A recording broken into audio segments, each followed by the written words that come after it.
ये देखो भाई 44 हिप पैंट की कटिंग बताएंगे आपको।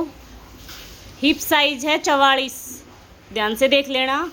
हिप साइज 44, 1.25 इंच इंची टेप को जितनी भी पैंट की लेंथ होती है, 36 पैंट की लेंथ है, 1 इंच हमने प्लस करना, 37 इंच हो गया। अब 37 इंच में से 1.25 इंच आपको इंची टेप को इस तरीके से बाहर निकाल के आपने लेंथ का निशान लगा लेना है, ठीक है।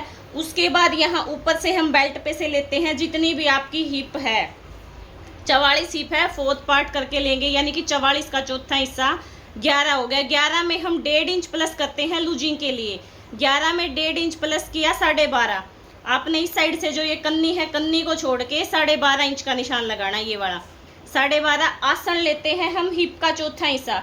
आसन में हम कुछ भी प्लस माइनस नहीं करते, जितनी भी आपकी हिप है उसका आपने 4th पार्ट यानी कि हिप का चौथा हिस्सा लेना है। 44 है तो 11 आया है, आपने 11 इंच का आसन लेना है।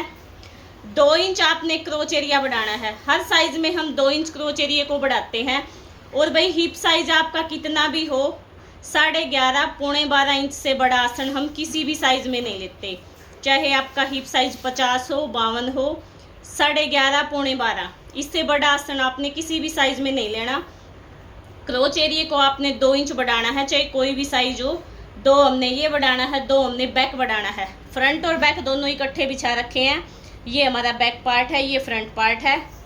44 हिप है, 3.5 इंच, 3.5 इंच बैक पार्ट को बढ़ा रखा है। हिप साइज 44 है। अगर हल्का साइज है आप 3 इंच बढ़ा देना। हिप साइज आपका 50 है, 52 है, हैवी है 48 से ऊपर है, तो आप इसको 4 इंच बढ़ा देना। फिर आपने ये टोटल देखना कितना हो गया। ये हमारा 12.5 आया था, 12.5 और 2 13.5 14.5। ये देखो कन्नी को छोड़ के ये हमारा 14.5 इंच आया है।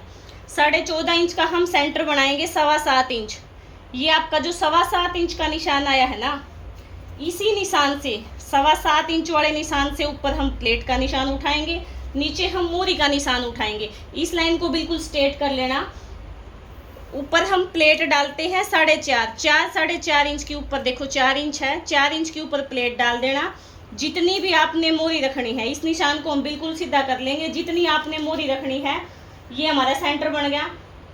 इस सेंटर से 1/2 इंच हम उस साइड निशान लगाएंगे, 1/2 इंच हम उस साइड लगाएंगे मोरी का निशान।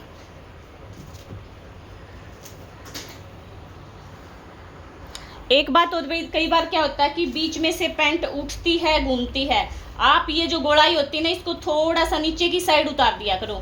ये जो हमारी गोलाई होती है आर्महोल की, इसको थोड़ा सा नीचे की साइड उतार दिया करो। आपकी पैंट एकदम बिल्कुल परफेक्ट आएगी, कहीं से भी उठेगी नहीं, घूमेगी नहीं।